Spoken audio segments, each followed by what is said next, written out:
Thank y'all for being here. Before I go into my remarks, we are honored to have the president of Columbus State University here with us today. Thank you so much for letting us use your institution. Would you like to address the audience? Thank you. So I wanted to, I'm John Futchka, I'm the interim president here at Columbus State University, and I see a lot of friends up here and out amidst the public. So we appreciate you being here. We hope you're not too distracted by the exhibition baseball game going on right of that away. But certainly if you get a little break, you want to step outside, you should. We have a College of Education here, of course, which produces, I think, almost half the teachers for Muskogee County School District. And we actually have a great partnership with them. Anybody who graduates from our college with a teaching degree and their license is guaranteed a job in Muskogee County schools. And it really reflects the partnership that exists between the state, our private sector in this county, in this region, and certainly the city and local government school board. So some great partnerships, and we know everything that the General Assembly does and the Senate does is about partnering and supporting. So I do want to thank the Senate for the support. One other thing I'll mention is in the university system, particularly at our school, we actually cut our cost of attendance last year by over $500. So if you went to school this fall versus last fall, full-time, you pay over $500 less. And that is due to the funding support from the General Assembly and the governor allowing us to cut the special institutional fee out of our budget. So, and I know, I believe Senator Tipp and some others were part of that study committee on fees, and we're a big part of that. So thank you for that. Thank you for your support, and welcome to Columbus. Thank you. First thing we're going to do is have the members of the committee introduce themselves. I'm going to give regards to Senator Orrock. She's also on the committee. She could not travel today, so she is not going to be with us. My understanding is she is watching the stream, though, so I'm sure she'll give me her thoughts and ideas once we're done. So if we don't mind, if I go to Chairman Tillery, and for the members on the committee up here, you got to turn your microphone on and off when you're ready to speak. I would ask that when you're done speaking, you turn it off so we don't get that high ring thing that could possibly happen. Sure. I'm Blake Tillery. I'm from Vidalia, Georgia. I represent 11 counties down in southeast Georgia: Telfair, Wheeler, Montgomery, Toombs, Trutland, Telfair. I already said that one. Sorry. Tattnall, Long, part of Liberty. Work my way back across the bottom. Wayne, Jeff Davis, Appling, and soon Bacon and Coffee. Thank you. I'm Senator Billy Hickman from Statesboro. I'm Senator District 4 and represent, beginning 1/1/23, represent all of Evans, all of Candler, all of Bullock, all of Effingham, and about 30,000 people down in the Pooler, Godly Station area of Savannah.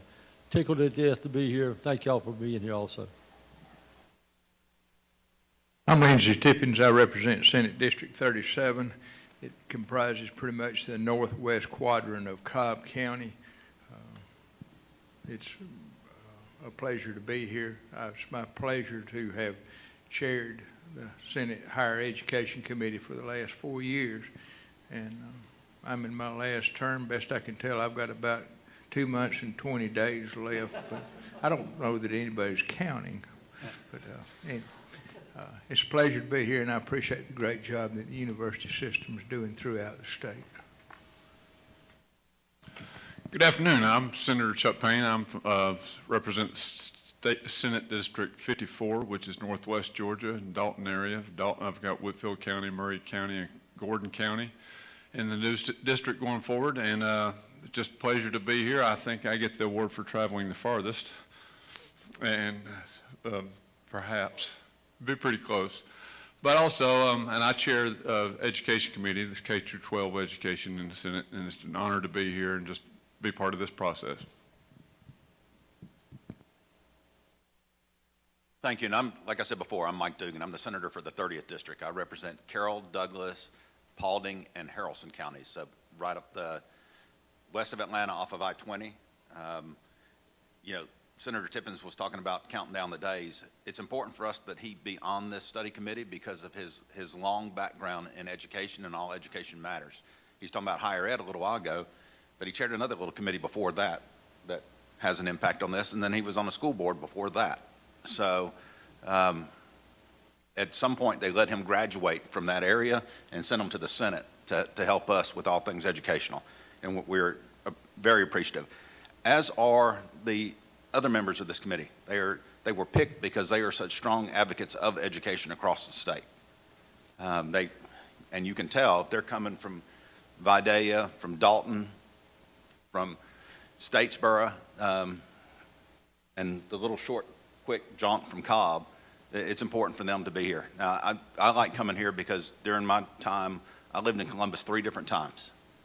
My kids started school in the Columbus Muskogee County School District. So it's, now, I lived on Fort Benning, but we were still very ingrained with the community here. So it's almost at some point like coming home. For those of you that have not heard what we're doing here before, I'm gonna rehash it a little bit. For the 9th year, Georgia's taken pride in being the best state in the country to do business. Love that. Proud of that. Don't want to lose that. But I also want to be the #1 state in the nation for education. And we're looking at a QBE model that was, when it was first developed, Ronald Reagan was president. Some things have changed since then. We are not going to wad up QBE and throw it out. We are going to look at what the demands are of today and modify a process, a formula that has worked okay, but we're looking for great. So that's what this study committee is focused on. So you'll have different speakers come, and then towards the end, if you see on your agenda, we will welcome public comment. We would respect that the public comment kind of be relevant to QBE.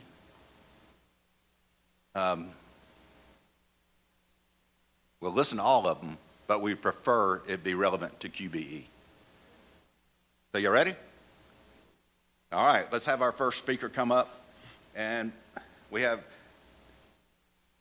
John Cooper, no stranger to this committee.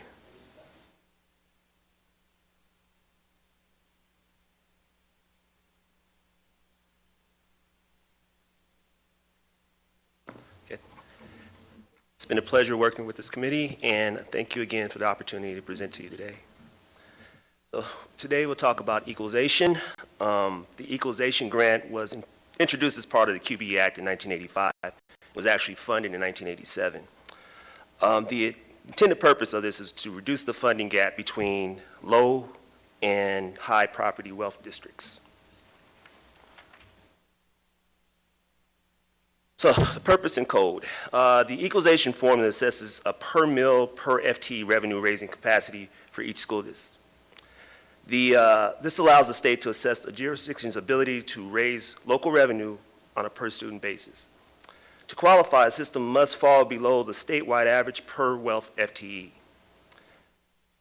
Qualifying systems can receive equalization grants in proportion to the number of effective mills the system earns, which is between 5 and 20, with the first 5 being local 5 mil share and equalize up to 15. Both equalization and local 5 mil share serve to ensure that low wealth systems receive adequate FTE funding that is on par with the statewide average. In equalization, this is done by directly supplementing local funds with state funds, while the local 5 mil share equation yields a smaller reduction to QBE.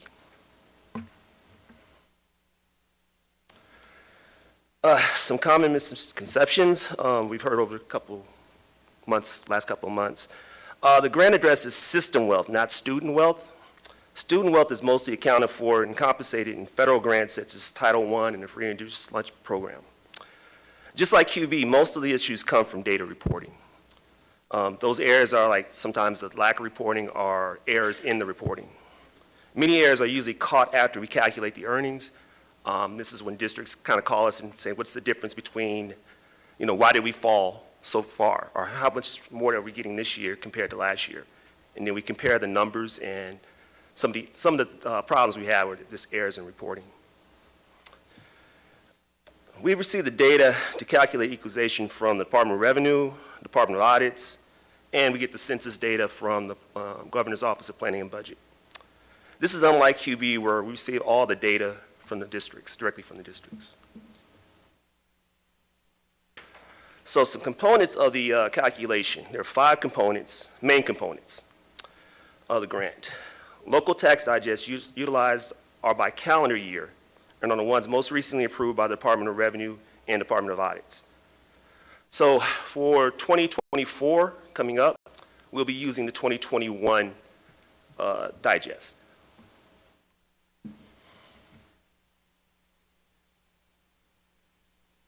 Equalization factors in 2 different FTE counts. The most current FTE counts and account for the year digest. The weighted year of the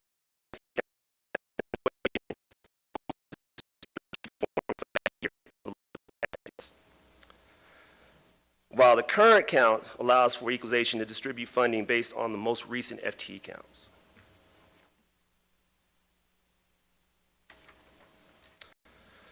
So the main driver of the local tax digest is tax. The property taxes help us determine the dollars per weighted FTE for the year to digest. The dollars per weighted gives us the amount to compare to the statewide average and the ranking of the districts. The ad valorem, local loss taxes, the forest and land tax, and impact aid revenue helps us determine the effective millage rate used to calculate the formula.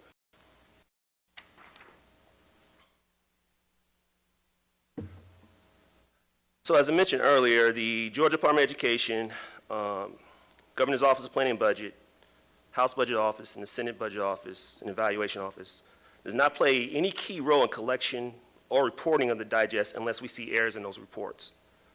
The Georgia Department of Audits and Accounts performs a sales ratio study based on the recent local property taxes. Afterwards, the district's tax digest amount is adjusted to the equalized 100% valuation.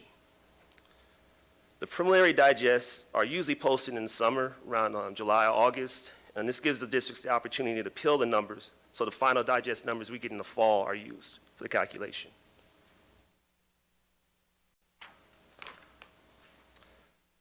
So the purpose of the exemption is to prevent systems from artificially keeping their own tax digest low at the expense of the state. So we take out, when we get the 100% tax digest, we'll take out the exemptions for agriculture, property, homestead, and veterans. The veterans numbers that we use, that is coming directly from the federal government. We do have a different number, I think it's 93,356, which is a state number, but an audit and basically said we had to use the federal numbers there.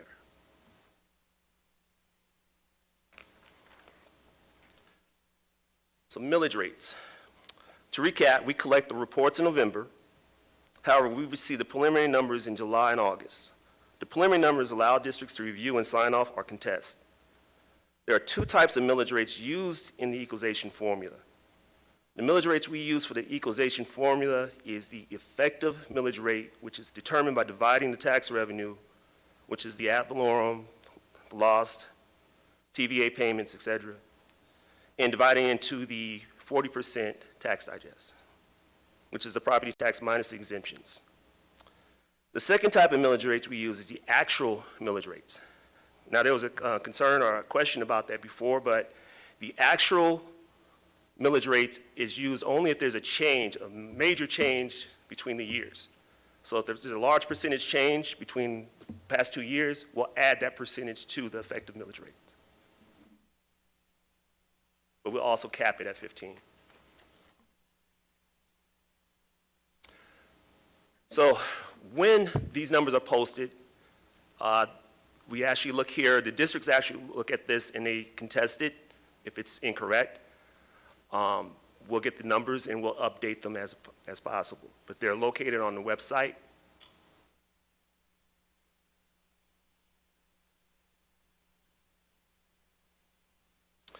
So the millage equation essentially puts revenue earnings in perspective of per mills. So again, the effective mills is represented by the amount of local revenue that a district generates relative to its property tax base. The actual mill percentage change is added if there's a large change between each year. But the main number we use for the calculation is the effective millage rate.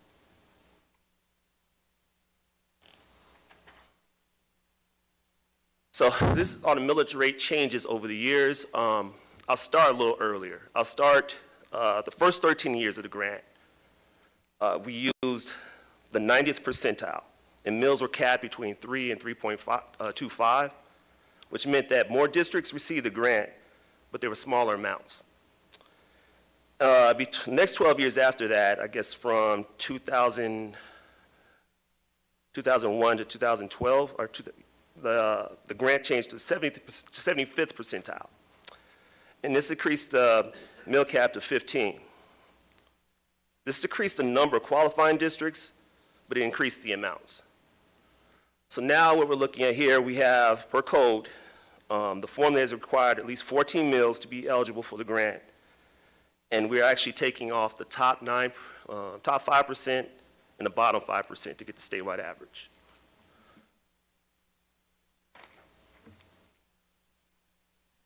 So the statewide average, again, to get this top statewide average, systems are ranked in order of revenue raising capacity per student.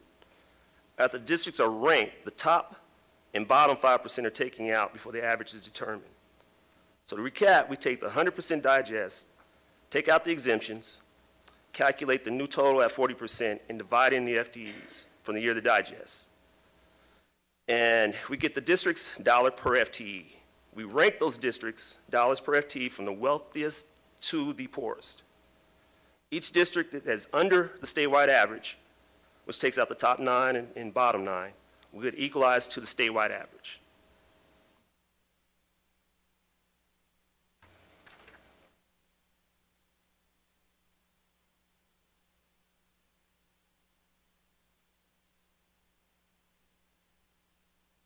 Get the next slide.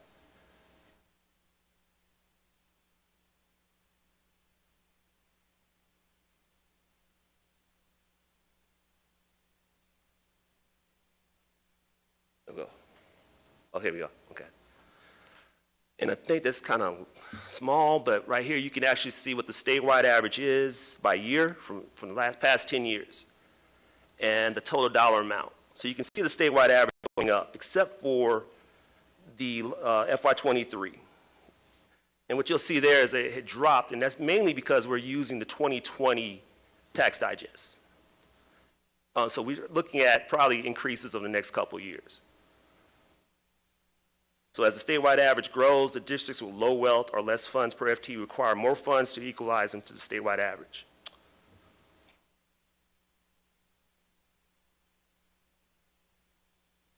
Okay, so and that's kind of hard to see there too, but it's a guide to show how the flow of the information comes through. Comes to the Department of Revenue and Audits. The chief appraiser determines the fair market value of the property.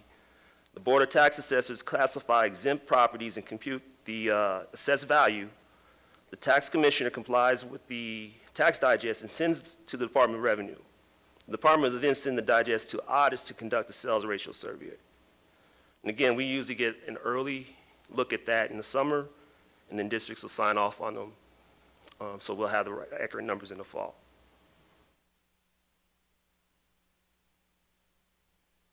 And that concludes equalization.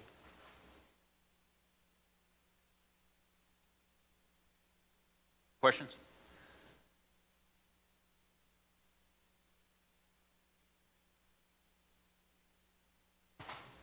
Thank you again, John, for being here. You've done a great job. This is the third time you've done some of these presentations, and I really do appreciate it. Just clear up something for me, and I know, you know, I can't get off the fact that a good bit of the education really goes back to our own communities. And our own communities are responsible. Our own communities are responsible for taking care of our own. And we need to be thinking more like this is an investment. You know, a lot of people think of this as an expense in our community, but this is really an investment in our community. And it's really, as I've said many, many times, it's not an income statement item, it's a balance sheet item. Because what we're doing, we're investing in our youth. We talk about the minimum millage rate 14 mills or something like that, and the maximum is 20 mills.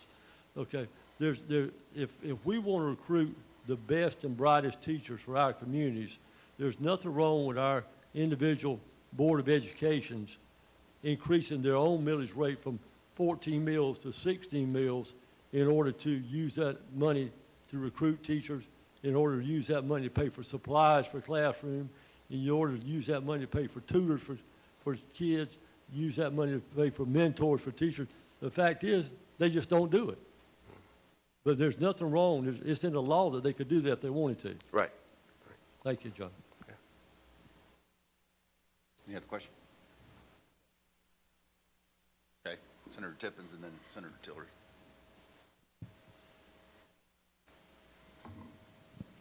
On the sheet that's a benchmark page, going back looking from FY13 through FY23, from 13 to 17 over a 5-year period of time, that was basically a $60 million increase. And in the next 5 years, there was a $310 million, actually a $300 million increase. What drives that drastic of an increase in that? There are a lot of factors. I mean, it's FTEs, but mainly it's the property taxes. It's the property taxes and the tax revenue that determine most of it. So we're looking at what the districts bring in, and then we're also looking at the property taxes that we have on there, and that's what usually gives us the effective mill. So those are the main factors, but there are also little factors in there too, like, the FTE count, the weighted FTE counts, which basically shows what type of students that we are educating by district. There's a difference there. But the main difference really is affects everything is really the property taxes and the tax revenue. I just thought it's interesting, over a 5-year period of time, you see about a 60% increase in the total amount paid out in equalization. In these years, can we get a listing of, say, starting in FY17 and running through FY22 by year? Can we get a list of the receiving districts and the amount that they received to see if there's any huge jumps in, Yes. in particular counties? Yes. Thank you. I'd appreciate that. Senator Tillery. Thank you, Mr. Chairman. John, when I'm looking at the statewide averages, is this statewide, and then I'm on slide, next to the last slide you gave us. Mhm. Is it statewide average by mill, or is that statewide average? This is a statewide average when we take the FTEs and we divide it into the 40%. And so this is before we even apply the mills into it. This is just looking at the revenue per student. And I'm trying to run through the formula in my head, so I'm probably missing something here. But I'm going to go back to Senator Hickman's comment. If a local system raised its own local funds to handle whatever matter they wish to handle, teacher pay, whatever they wanted to do, which I think the answer to Senator Hickman's question was they could do, does that run the risk of possibly reducing their state funds through equalization? And if not, could you explain why not on the formula? So it doesn't affect the statewide average because really the statewide average is taken by looking at the tax digest, the 100% tax digest, taking out the exemptions, and then dividing the FTEs from the year of the digest. And then that's how we get that. So mills are not included in that. You're going to learn not to put this slide in there, because I got a question on this one, too. Okay. You touched on it a second ago. You were talking about FY23, and you said that that was based off FY20 numbers, but you anticipated it. Obviously, that's the first year of the pandemic. Right. Is that what? Tell me why it dropped so much. So the revenue, tax revenue was down. So the tax revenue is down, and it basically reduced the number of everybody. It kind of compressed everyone together. So there wasn't enough money needed. If there was the tax revenue was high, then you'll have larger gaps. So really, it just kind of squeezed everyone together to that statewide average, and that's why it's less money. Local tax revenue. Right. Okay. Yes. Thank you. Any other questions? Thank you for always been willing to stand up there and educate us. You've done it a couple times or 3 times for us now, and we truly appreciate it. Thank you. Next up, we have Dr. Christy Brooks. Dr. Brooks, if you would, tell us a little bit about yourself. I will. Good afternoon. I'm Christy Brooks from Chattahoochee, and joining me is Susan Avent, representing the Charter System Foundation. And I'm going to let her begin. She's next on the agenda. We were going to kind of tag team, make it a little bit shorter for you all, and hopefully help you before you get into Atlanta traffic. Good afternoon. I'm Susan Avent. I'm retired from Liberty County, and I'm a consultant for the Charter System Foundation. And I just want to share some information with you regarding charter systems.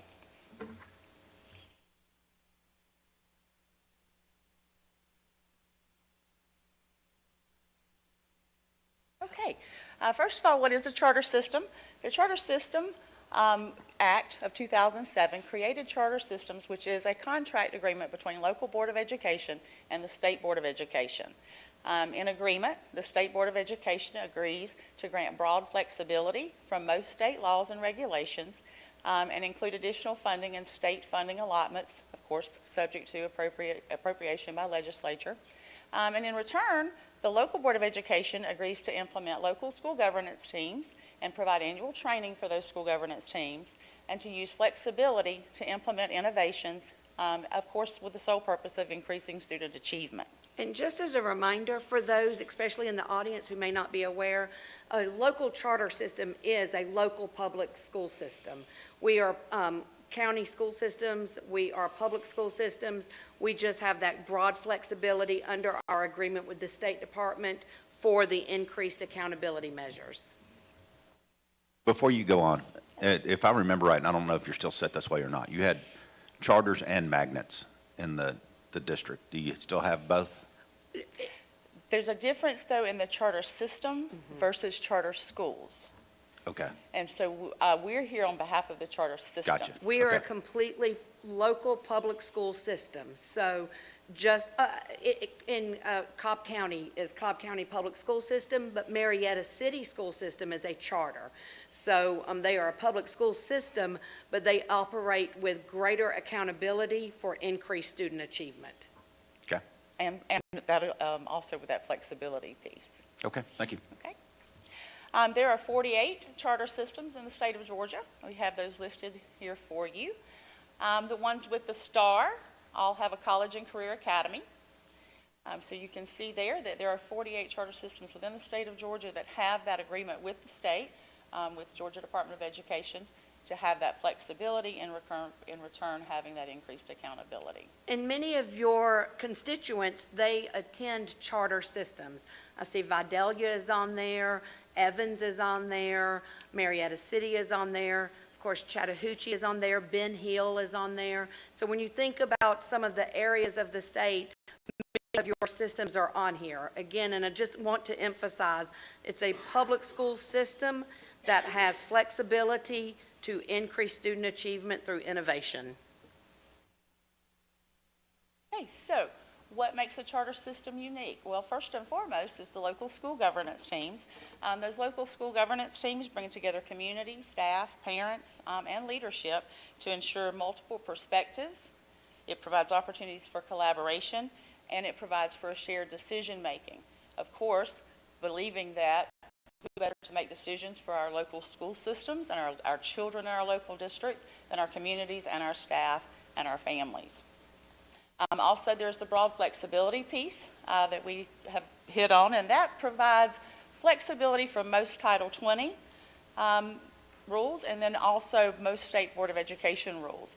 It gives the opportunity to districts to have those innovative features, and those innovative features are designed to increase student achievement. It's recognizing what a district needs, what those students need in that district, because you saw the 48 districts. No two are the same. We are both from military communities, but they are very different communities. And the communities and the districts around us are very different. So it gives us the opportunity in a charter system to be able to recognize our local needs, be innovative, and have the flexibility to implement those programs. In return, we do have increased accountability. There are several areas where the accountability is increased, not only with scores. I know that's everybody's first jump is to go to test scores, but you also have the accountability to your school governance teams. You have the accountability to your community. You have the accountability to the State Department of Education, to those charter advisory committee, to the State Department of Education. And then also, there's additional annual reporting. So the local school governance teams, the broad flexibility, the innovative features, which include our college and career academies, but there are so many innovative features, and every charter system that you see, all 48, have their own individual innovative features within their district. So I want to talk to you a little bit about how this relates to QBE. Again, I am Christy Brooks. I'm the superintendent here in Chattanooga. We are actually about 20 miles down the street, and we are actually home to Fort Benning. When you think about Fort Benning, 80% of Chattanooga County is Fort Benning. Of our students are military connected. So obviously we have a lot of students, and our local community struggles because we are a very small rural system. But I just want to share a little bit about how we are operating and how that relates to QBE. First, just to kind of let you know, I grew up in Covington, Georgia, Newton County. I was a teacher in Rockdale County, and I was an administrator in Oconee County. And so all three of those experiences in those large systems showed me that because of communities, our schools could excel. And we know that our community has to be the push behind an excellent school system. When 80% of your available property tax is gone, it really impedes what you do. We have created a mantra in Chattahoochee, and it's called One Heartbeat. And what that has allowed us to do is to take our local Casita families and our Fort Benning families, and they work together to make our schools as excellent as we can, because we all have the same mission, and that's to make sure that our students are successful. This year, we have a current graduation rate of 96.8%.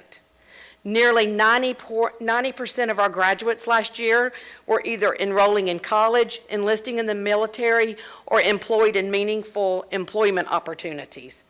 We have a robust work-based learning program and career tech program. 88% of our graduates received at least one college credit last year.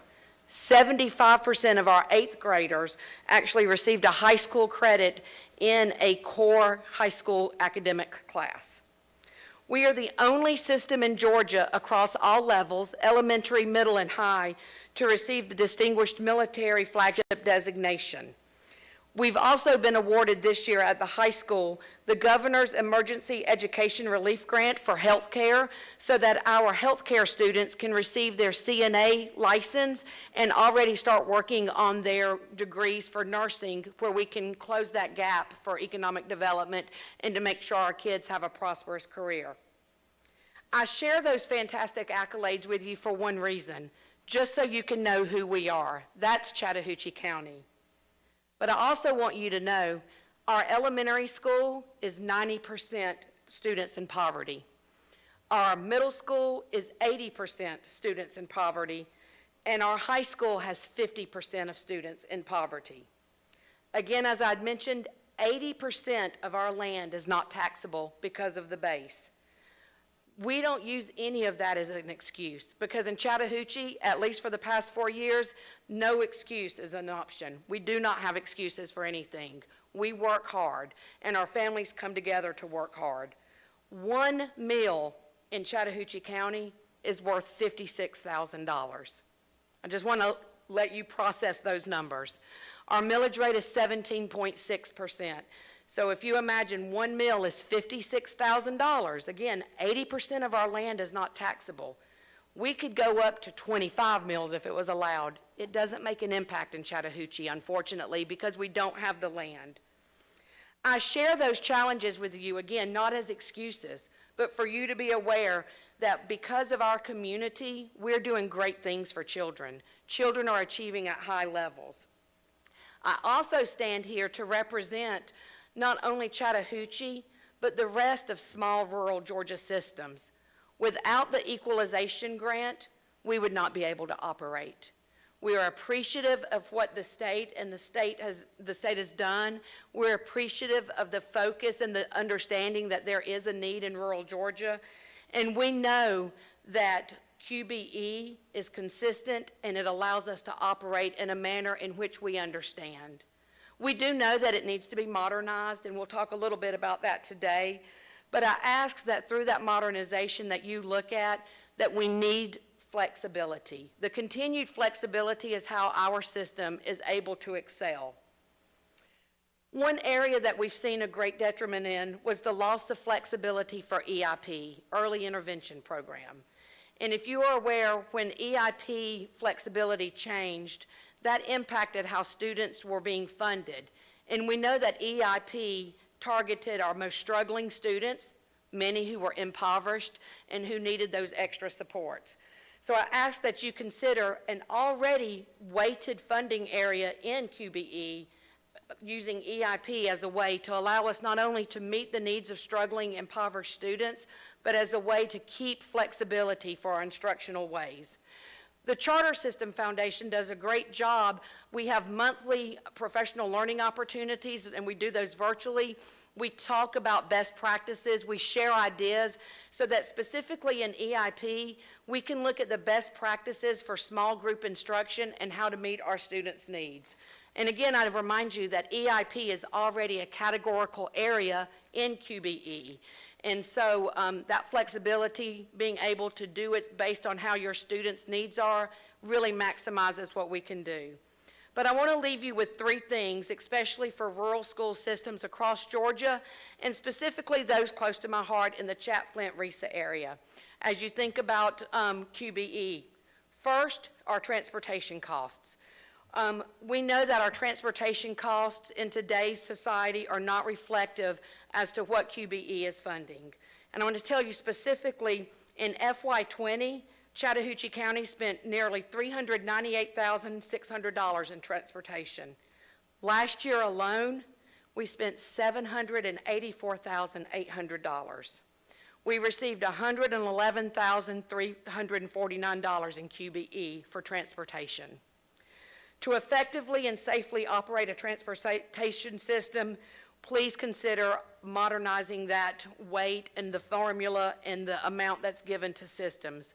There's rising gas costs, the need for more drivers, and our maintenance costs have significantly increased due to parts and labor. Next, I ask you to consider safety. We know it's on everybody's mind right now, but we know that safety is not a line item in QBE. It is imperative that local systems have flexibility on how to implement any funding with safety, but we know that we can all agree that safety is a priority. We must protect our students. In Chattahoochee, specifically, I want to share with you in FY20, we spent $152,000 on safety. And this was all local costs. There's no state funding. In FY22, we spent nearly $300,000 on safety. Again, those are all local costs. Why the increase in costs? Well, the increase in the society that we are living in. We are fortunate and proud, and I will proudly say that in the area of the state we are in with violence, gang violence, and street violence, you can come to Chattahoochee County and it is safe. You can walk into our schools and feel safe. And we owe that to every family member when they drop their child off or when they ride our bus, that they know that their kids are going to come home. We don't take that for granted, and it literally is the #1 priority in our schools, is safety every day. But as the instructional leader for the district, as the superintendent, it pains me to choose between smaller class sizes, offering new courses, or safety measures. But again, it is our #1 priority that kids come to school safe. Lastly, and most importantly, I ask for you to consider the funding for school counselors. The funding that was previously established in QBE was for 450 students per counselor. and we know that that unfortunately is not exactly what we're receiving. We know that best practices across the nation says that one counselor for every 250 students. Last year alone, I received $128,000 for counselors. We have a counselor at our elementary school, and then I have a counselor who serves grades 6 through 12. And when you think about one counselor for grades 6 through 12, that's over 700 students. My students deserve and need more support in this area, but again, how do we fund this? Currently, 57% of my money that I receive through equalization and sparsity go to safety, counselors, and transportation. It is imperative for you to understand the critical importance that equalization plays. Without it, I could do none of the things that I've just mentioned to you because we truly rely on equalization. These funds not only allow us to educate students, they allow us to operate at a basic level. And that's just those funding areas: counselors, transportation, and safety. I believe that we're all here because we realize the potential of our students, and we know that the next generation of Georgia leaders will come from our public schools. Our public schools have helped develop excellent leaders, and they have contributed productively to our state. QBE has worked in the past. We know that it can work for the future if the appropriate revisions are made to focus on those three critical areas: transportation, counselors, and safety. I do ask that you please hold equalization because we have to have it to operate, and I just appreciate the time today. Do we have questions? Yes, we're going to start with Senator Hickman and then go to Senator Tillery. Thank y'all again for being here. I just got one quick question. When you listed the school systems that have charter schools, I'm from Bullock County, and I don't think we have a charter. We have a STEAM. Is that what it's, Richard? Is that what it's called? Yeah. Richard, STEAM. Is that the same type of system? These are the charter systems, where Yes. the school system is a charter. Bullock County does have some charter schools, but it's not the same. These are the entire district is a charter system. That's what threw me off a little while ago, in the classifications of the different school system types.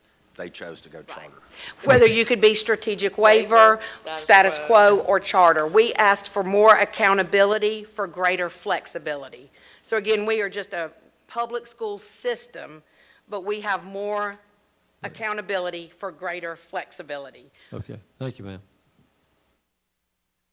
Mr. Chair, can you hear me? Is that God? Yes, Senator, we can hear you. Oh, great. I was just going to point out, thank you all for your presentation. When you stand, the person standing next to closest to the mic is the one that's speaking clearly. When you're back a few feet from the mic, it's hard to pick up your voice. I was astonished at this statistic about school counselors.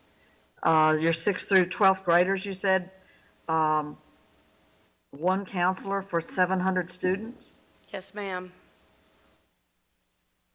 And We earn on our QBE state allotment sheet, we only earn 1.8. And so again, we have two, one at elementary and then one for 6 through 12. and you have nothing for, 6 all the way through the rest of high school? Yes, ma'am. 6 through 12 shares a counselor. So that's a remarkable stat. I mean, how does that conform with what we say we're committed to doing in terms of funding counselors statewide? I mean, is that reflective of what's going on in other rural systems as well? I mean, you know, you can in part speak for that, you know. Yes, ma'am. I'm just looking at my colleagues in the audience from RESA, where we, 11 to 15 systems are recognized, and we have 2 RESA directors here. In rural Georgia, this is a common issue. Obviously, it's hard to find counselors. We want to make sure we get the best and the brightest and someone who's going to be appropriate in our schools to support children. But it's hard to go out and recruit when you don't have the funding system and when you don't even earn it. Again, like I said, we earn 1.8 counselors on our allotment sheet. And we have two. And so what would remedy that? What has to be changed in order for rural systems that are smaller than I'm in Fulton County and City of Atlanta, two massive systems, Well- very different world. What has to happen with our approach to funding education to get you the counselors that the kids need and deserve? Well, I can't necessarily answer that, of course, across the state. I can say for us, we've had to choose. Again, 57% of our equalization dollars goes to offsetting counselor costs, transportation, and safety. So I ask that this committee look at it in an entirety so that we also have the other operation needs. But when you look at it in its entirety, I think that you can maybe make some inferences on keeping equalization and making sure that some of those categorical areas that are already on QBE are just revised to reflect today's society. Okay, thank you, Senator. Senator Tillery. I can follow up, Hey, just, Senator, stand by. thank you, We yeah. got Senator Tillery going, and then you can come back on. thank you. Thank you, Mr. Chairman. Thank y'all for your presentation. I have a couple of questions. One, I'm just trying to do the math, and I'm probably getting it wrong in my head. 1.8 counselors, do you have like 900 students then in the system? We have right at 1,000 students. Okay. Good math. I was off, so I was close. So the ratio, when we're getting back into it, is about 1 to 450 or 1 to 500? At our elementary school, we're meeting the ratio. But again, we Of know. 250, right? I'm sorry? You're meeting the ratio of Of the 250 to 450, 1? Yeah, right at 250 to 1. We got close to 300 students there. Right. So at elementary, we are meeting it. But again, how do you take an elementary counselor and share And that share one it between- person between middle school, high school? So we're kind of getting to some of the points that, and this is some of the feedback we've gotten from the other meetings too. And I'm glad you're here, and please don't take this as you bearing the brunt of this question. It's one of the things that we're hearing that you need to know about as well. Not you personally, I'm saying you to the plural. What has come with charter flexibility has been a response as well that, and you may remember, some of you who were at the last meeting when we had the question from the citizens about interpreters and how that's worked in the formula. And I think we were kind as a group, and the audience was kind as well, we didn't push that back on the system to say, well, that actually sort of is funded in QBE, although it's not used that way in QBE. So there is a rub there that I don't know how we will answer it in a way that helps you with flexibility, that also answers the question that some of those constituents and citizens brought up last time, whereas that money, at least in the Chatham system, wasn't being used for interpreters. And thank you for helping me understand that more as we got to your numbers. And again, I wanted to emphasize again, we appreciate that we have equalization so that we can offset these costs. We're just using equalization for counselors, transportation, and safety. Right. I wanted to ask you some of that. What is your system budget? And I was trying to pull it up. And I Right just at didn't. 15 million if you 15. count SPLOST. And counting SPLOST, so you're rolling out the local tax, because SPLOST, okay, gotcha. So SPLOST, if you did not use SPLOST, what is your budget? Your A annual little budget? over 12 million. So we're using 12. What percentage, or I guess we can just ask real dollars, that might be easier. What dollar do you get from equalization? We get thankfully, this past year, we got 1.8 million. And then sparsity? And sparsity, about 140,000, I believe. Gotcha.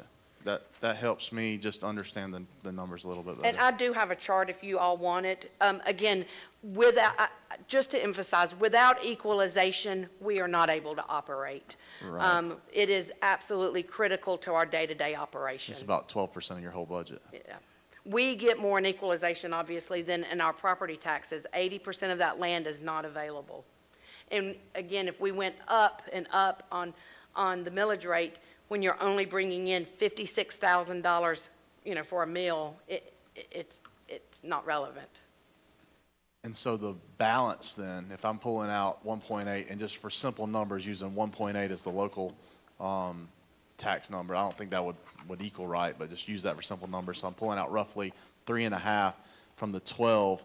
So your 8.5 million-ish comes on QBE allotment? About. Thank you a lot. And he did all that without a calculator. That's know. pretty impressive.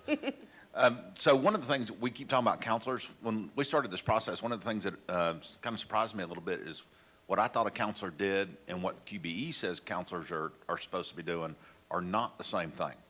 That was one of the things that triggered us creating this study committee is, I was thinking of counselors, mental health, that type thing, and they're more curricula type stuff is their real purpose. For our high school counselor, pre-COVID, she was majority getting students ready on their transcripts, college and career readiness. She was doing advisement lessons in the classroom about, next steps, and of course, helping with college applications and the such.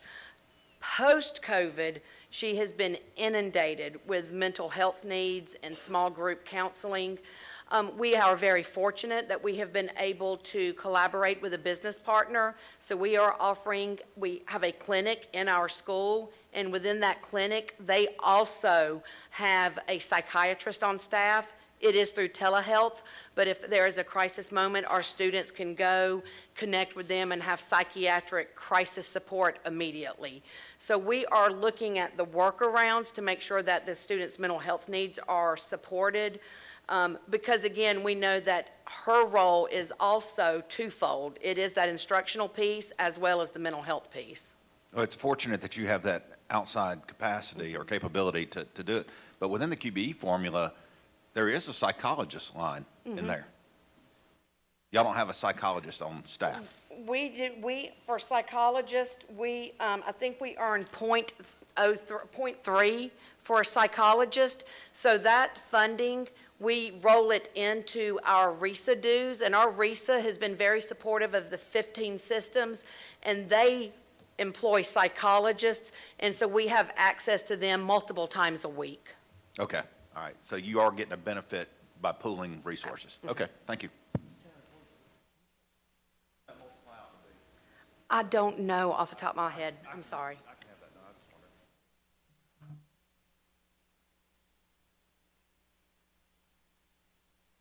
If it weren't for shared services and using those unique models, again, many of us would not have the supports we need. But that is how rural systems are able to operate, because they work together, collaborate, and they bring those resources to one place and then share the wealth. Which is probably better for y'all than shutting down systems and consolidating. Absolutely. Okay, thank you. Senator Tippins? Chattahoochee County is just south of Muskogee, is that Yeah. correct? Yes, sir. And you said it was 80%? 80% of our land is Fort Benning. Okay. And what percentage of the students did you say were military related? 65%. Okay.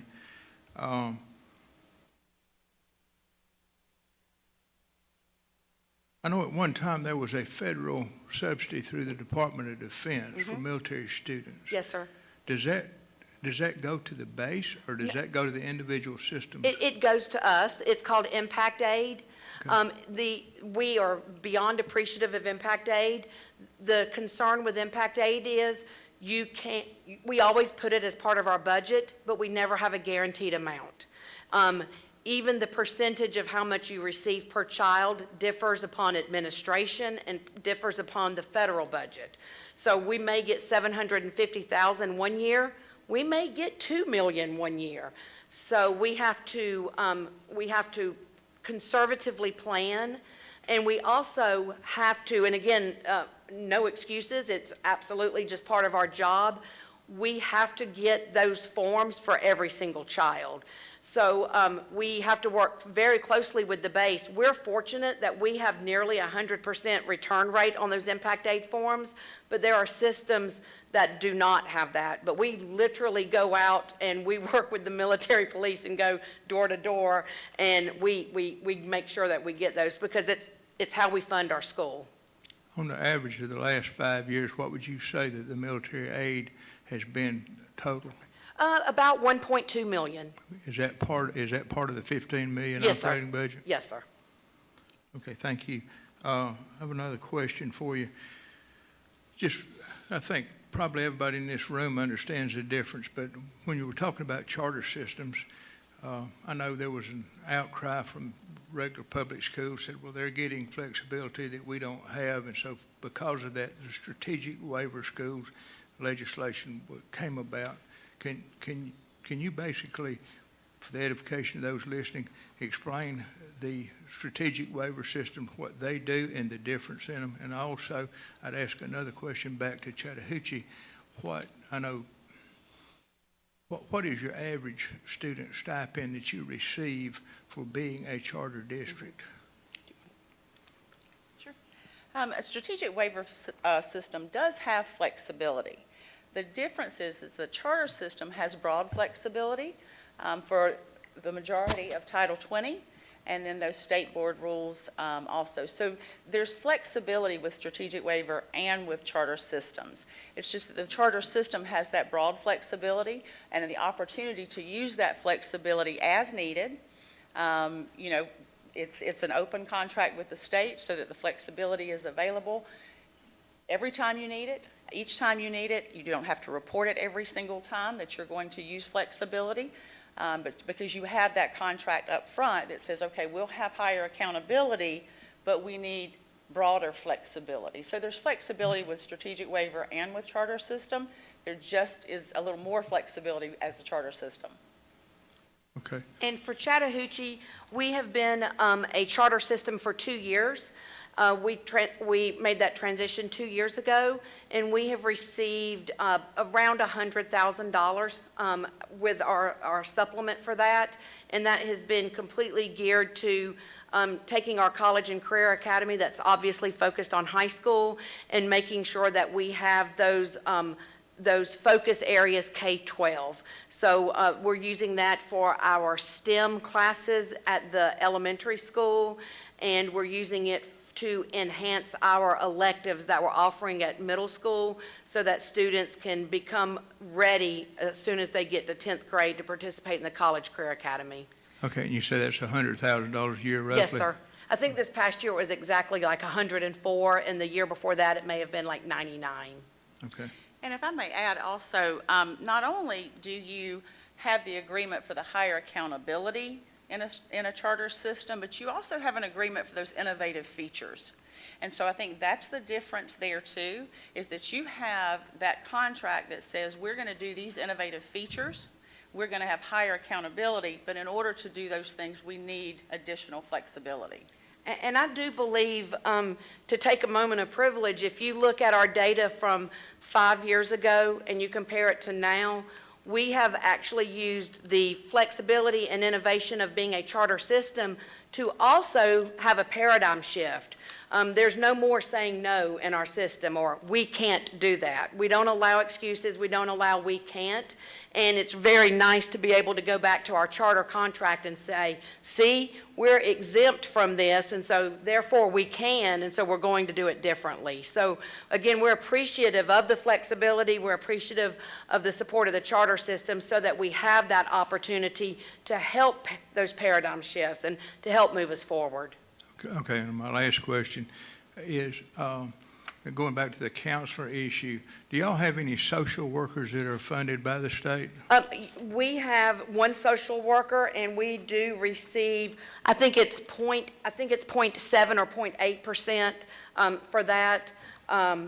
My sheet is cut off, but it's not quite a whole one, but it's enough that allows us to use other funding such as equalization to offset it. So we do have a social worker. And where does that social worker, is that in all throughout the district, or is that She in serves, elementary she and high serves school? K-12 with, of course, her primary focus because of the needs is more 6-12.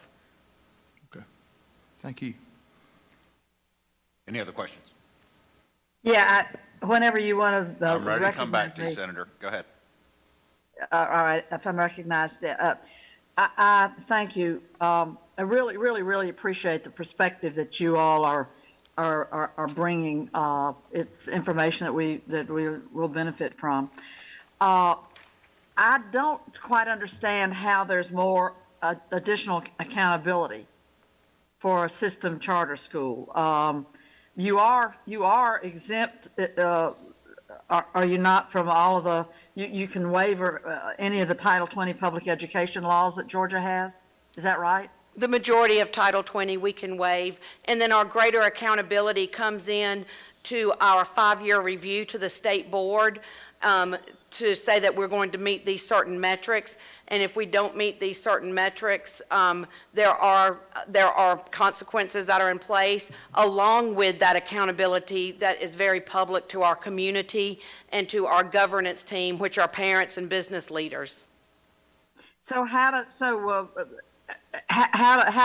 that accountability, you said there are consequences if you don't meet the contract, if I'm understanding you, and so then what happens? What's the consequence of not meeting it? If there is a goal that you do not meet, of course, it doesn't mean you're going to lose your charter system contract. What it means is that you work together, you work with your governance teams, you work with your leadership teams, and you work with the state to make sure that you have a plan to continue to improve. The whole purpose of being a charter system is to make sure that we are increasing student achievement, that we are helping and assisting and following and improving and working on those school improvement plans, making sure that your charter system contract is aligned with your district strategic plan. So there is that accountability. You also have annual reporting that has to be done outside of the traditional annual reporting that is done, that is turned into the state each year to the Charter Advisory Committee and to the State Department of Education Charter Division. So, we do have all of the same accountability with test scores and CCRPI and all of those things, but we have additional reporting that we also do as a charter system. But Thank in you. terms- And my additional question is, you said that you're using 57% of what, to fund, to meet these new costs in transportation, to meet the need for new safety measures. We're living in a different world now. And to address the need for counselors, which, of course, we all know has kind of skyrocketed in the pandemic era of students needing, more support. So you're saying you use 57% of these, of which? Yes, ma'am. I use 57% of my equalization funds to make sure that these needs are met. So again, when we talk about flexibility, it's critical that we have flexibility paired with that equalization so that as a local system, we have the ability to meet those needs locally through equalization. And that's where 57% of those funds are used for these 3 areas. Exactly. And just finally, then, in the perfect world, how would you describe your need for counselors? And I say that from a background of having been in conversation with a lot of high school counselors and the needs that they describe that their students have. So, but in an ideal situation, how could you thrive? What would be your I guess your dream number for counseling services? I don't want to speak for other systems. Ideally, I would like to see a counselor at every school, and I know that we're utilizing our social worker with many of these groups, but we know that counseling takes on more than just mental health needs. And I know previously the State Department funded a military counselor, and unfortunately we didn't receive that. But just looking at the various options to make sure that we are able to encourage students to go into that field because they know that there will be jobs available in our local public schools. Well, thank you very much, and thank you for the work that you're doing every day in your leadership role there in a rural school system with great challenges. Thank you. Well, again, we appreciate your time, and though we know we have those challenges, we're very proud of our students and appreciative that you took the time to listen to us today. You got a couple more questions? I got another question if you don't mind. I know they're relatively new, but in sadly, you're going to have to answer the question for all charter systems. Do you know of any charter system or charter school that's lost its charter? Charter schools, yes, but again, they're completely different than us. Charter system, I do not know. I'm talking about the individual schools. We're not talking about the system. I'm not talking about the charter commission schools. You're just talking about just the schools or 48 systems. in your systems. Have they? Do you know of any of the systems that have? I do not know of any who have. And then the last question, I think you asked us if we were considering something to adding a new category for IEP. Or Or EIP, sorry. Or not Or just add, adding to that. Let me ask you this, though.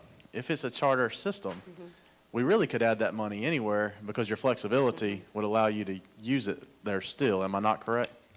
True, but the flexibility has been taken away with the EIP program from So even from that's charter why- systems. that's why Even you from would- charter systems. So that's why you would need it to go directly into EIP. EIP. So you can add more to EIP, but you can't use less than what is already allocated for EIP.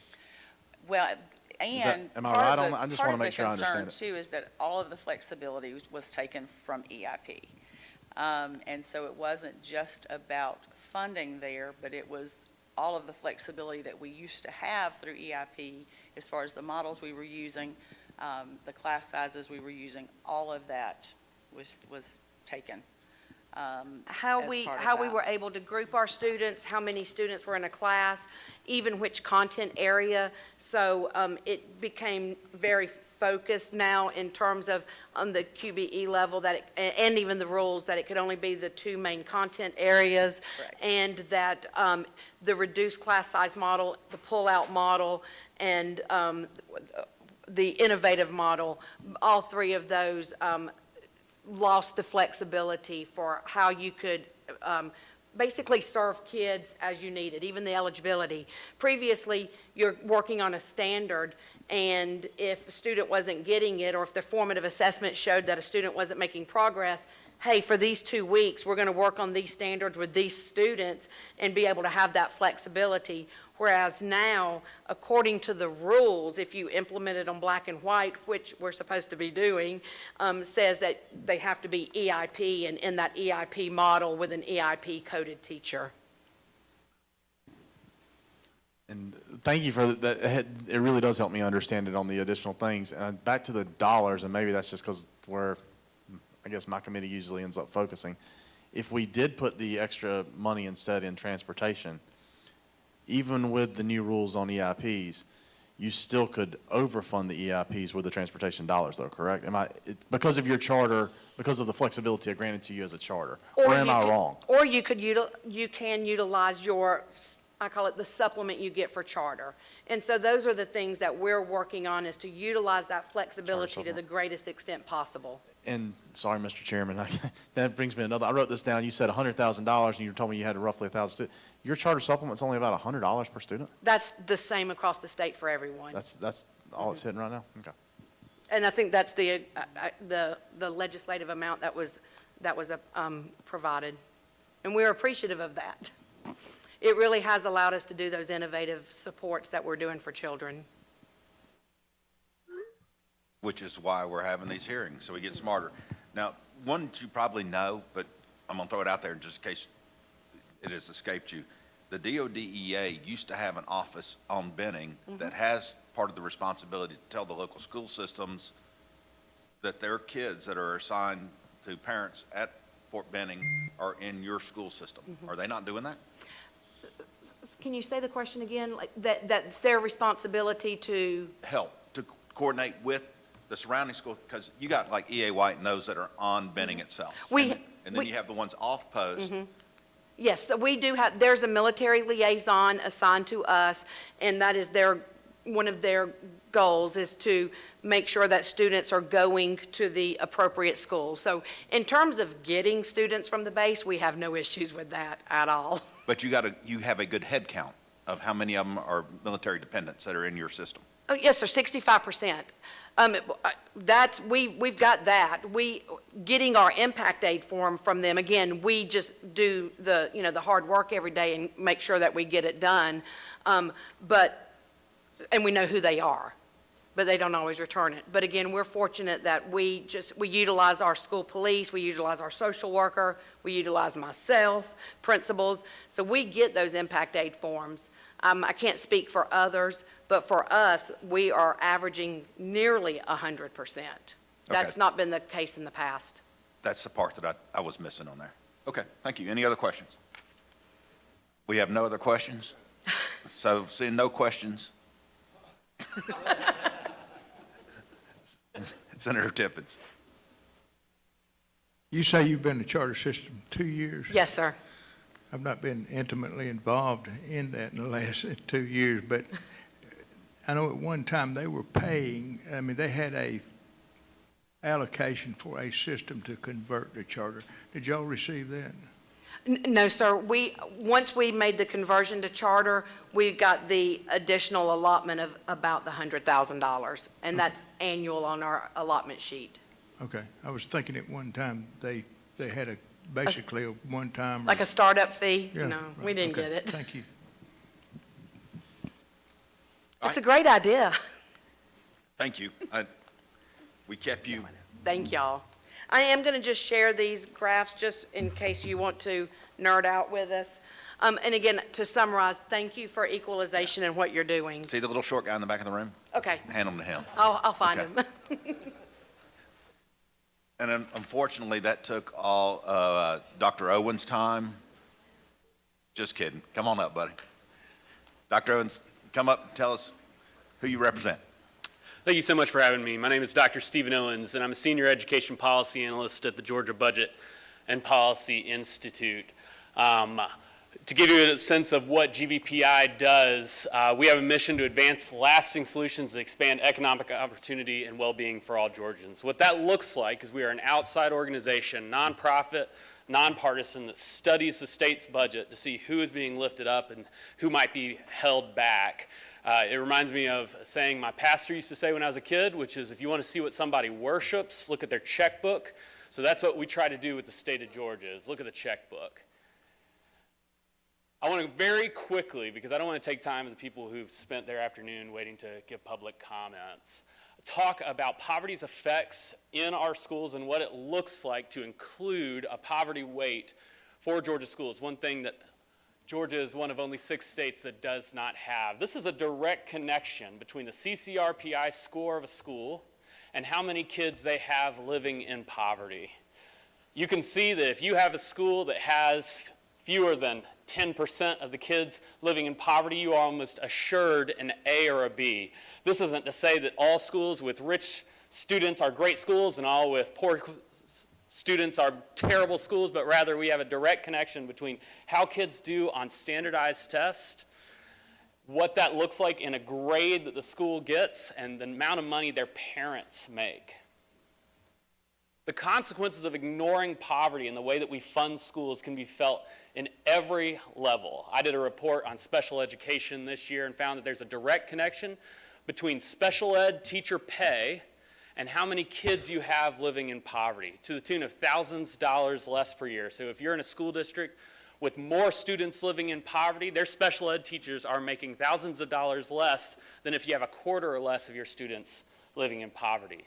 The Education Law Center has a report on how teacher retention is twice as bad in high poverty districts than in their low poverty neighbors districts. And you can understand that if your school district is going out of its way to serve the needs of students in poverty, that is taking funds away from things that might keep teachers in their jobs, that might make it easier to be employed in a school system. Finally, what does it look on state test? Based on the National Assessment of Educational Progress, which is that gold standard of how we compare student outcomes state to state, Georgia has the second worst difference between how our low-income students perform and how their high-income neighbors perform. Some people call this an achievement gap. I don't like to call it that because if we put targeted supports in these children's lives, in the schools, that gap disappears. Georgia is worse than every state except for Maryland on how our students living in poverty perform compared to the students who are not on free and reduced lunch. There are, however, measures meant to support these children. Title I, The fact is, however, that Title I funds meant for students living in poverty represents less than 2% of the total funding provided for public education. As I talk to school folks, they talk to me about the onerous requirements to supplement, not supplant. How once your school gets over a certain threshold, you're now incentivized to use things on school-wide expenditures. And I think that that is great that we are using this money on all children, but that means that it's not being targeted to those kids with the greatest need. It's hampered by strict federal guidelines, but also we have no real idea of how it's being spent at the individual school level. So we have both large bureaucracy on the front end, but it is very difficult to track how those Title I dollars actually get to the kids that they purport to serve. We've already talked about equalization, and I don't want to take too much time on this. The way I explained equalization as an education funding expert is this is the way the state of Georgia doesn't get sued. If we were to have half of our state's schools' budgets rely on local property taxes without an equalization grant, then we would have a lot of rural small school districts who have an argument for the fact that the state is not doing its constitutional responsibility to provide an adequate public education. That is one of the reasons the equalization grant is so pivotal to the education of our children. But this sets the basement. This allows us to treat two schools that are in completely different areas of the state, the Clayton counties and Fayette counties of this world. Clayton County, where I went to elementary school, which does not have a lot of local property wealth. Fayette County, its neighbor to the west, that does have a lot of local property wealth. Equalization is allowed to lift up the Clayton counties so they are on a level plane. But starting at that level plane still doesn't recognize the needs within the school, which you are going to have a lot more kids living in poverty in Clayton than you are in Fayette. So that sets the basement for us. What does it look like to unlock the potential for all kids? As you'd heard, we also have programs meant for kids who are struggling. A lot of times these are the same kids, but it doesn't necessarily have to be. EIP and remedial education programs are triggered once a child is failing, which feels like we are waiting until a child does wrong or is unable to meet the standards before we provide that targeted assistance. You've heard about the unclear guidelines. What are the provisions?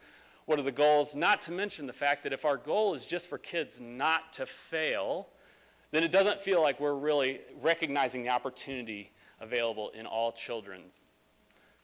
So what is that missing piece? As I've already teased, Georgia is one of only 6 states that has no specific funding to educate students living in poverty. What does it look like to create what we're calling an opportunity weight for these students? If we could use direct certification as a stand-in measure, because I understand people's hesitance to use free and reduced lunch, because once you get to a certain threshold, every single child in your school district is treated as free and reduced lunch. Direct certification of just those children who are directly certified for free lunch. Those are kids whose parents are receiving SNAP, TANF, they're homeless, foster, migrant, or unaccompanied. These are children struggling with the worst of poverty. A weight of 0.25 in the base funding.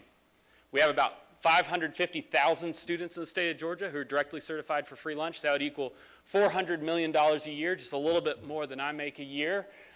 I think the way that we unlock these dollars is that we include front-end support and back-end accountability. Which what I mean by that is I would love if y'all move forward towards creating an opportunity weight to also consider what it looks like to create DOE program managers to support school districts on the best use of these funds and have a list of evidence-backed strategies that they must use to make sure that this money doesn't enter into the pot of money and somehow just gets diffused elsewhere. And then back-end accountability, I think that this would be really helpful to have robust data and reporting requirements, not least of which looks like an annual report to the Georgia General Assembly on how this money is being spent and what it looks like in children's lives. Finally, if you were to create an opportunity weight, where would you put it? This is the Quality Basic Education allotment sheet. You see the direct instructional cost, indirect costs. As the way that I view the way that we fund schools, I think categorical grants is where it's got to sit, similar to transportation, nursing. This because it does not recognize like the individual programs of the child, like direct instructional cost isn't tied necessarily to the size of the school like indirect cost. So this could be a direct categorical grant that as more Georgians thrive, as more people come out of poverty, the state of Georgia will save money on the amount of money being spent on an opportunity weight. So that's my best attempt to go quickly through this. Thank you, Dr. Owens. I do have to tell you, it sounds like you were doing a 180 from Dr. Brooks, though. She's wanting more flexibility, you're wanting more centralized control.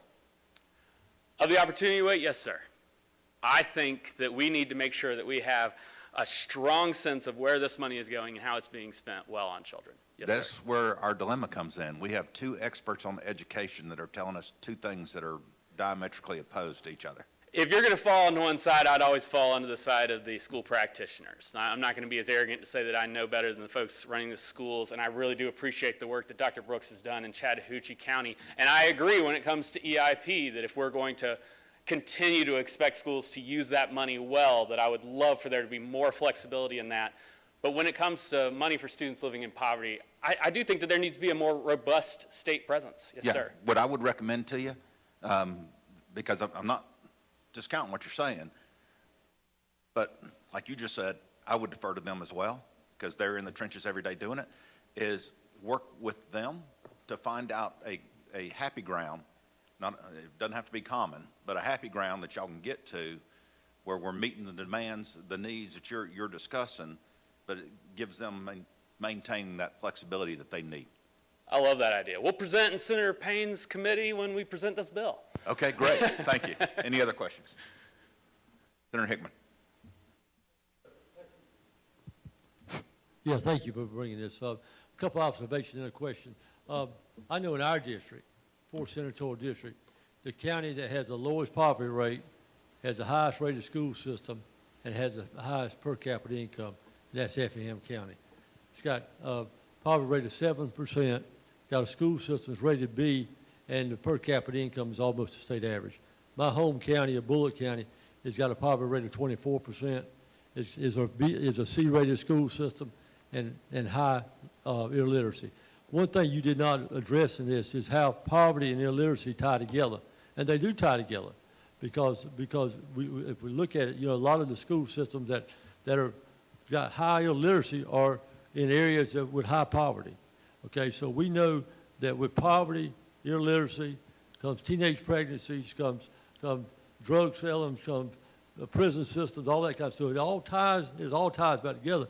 And my opinion on a lot of that is that we won't ever get some of these communities out of these poverties until we bring jobs and all to more of these communities and increase the standard of living give these people opportunities to increase the standard of living. So it's a generational changing thing, but I think it starts with the literacy problem, which then would the jobs and eliminate the poverty. Thank you. Sir, I don't disagree with you, and I loved your opening statement about the fact that the more that we spend on our public school system, that is an economic multiplier into every single community in the state of Georgia. This would equal more jobs by the fact that we'd have school systems looking for tutors, looking for parapros, being able to pay a living wage for these families. Yes, sir. Statement is, I think our communities have got to step up more to the bat and recognize the issues. This issue it is a statewide issue, but it's also a community issue. It's my fault. It's my fault as a leader in our community that we haven't addressed this more. But I think a lot of it comes from the fact that our educators, I've said this in every meeting I've been in. I don't hold the teachers responsible, married to a retired teacher. I don't hold the principals responsible. I don't hold the superintendent responsible. But I think it really is the educators and the superintendent's fault for not telling our leaders in our communities how bad our illiteracy problem is. In our community, going back to the CR, whatever that score is, the kids in the 5th grade reading at 5th grade level is only 54%. We got 46% of our kids that are not able to read. And we talk about all day long about trying to develop a workforce. Well, if our children can't read, we can't develop a workforce. Thank you. Thank you so much. Senator? Thank you, Dr. Owens. It's good to see you again. Go Dogs. Yes, sir. A long history. We went to the university together. I have a couple of questions. The first was just a comment. Thank you for, I think Senator Dugan already hit on the question that I was asking Dr. Brooks earlier about we're having one side tell us they need more flexibility, and I think y'all have already had that discussion about, well, but we can't dictate that the funds go into that field with the same flexibility. So I'll leave that to what y'all have already discussed. The questions I have is, we have been, it has been pointed out several times that we're one.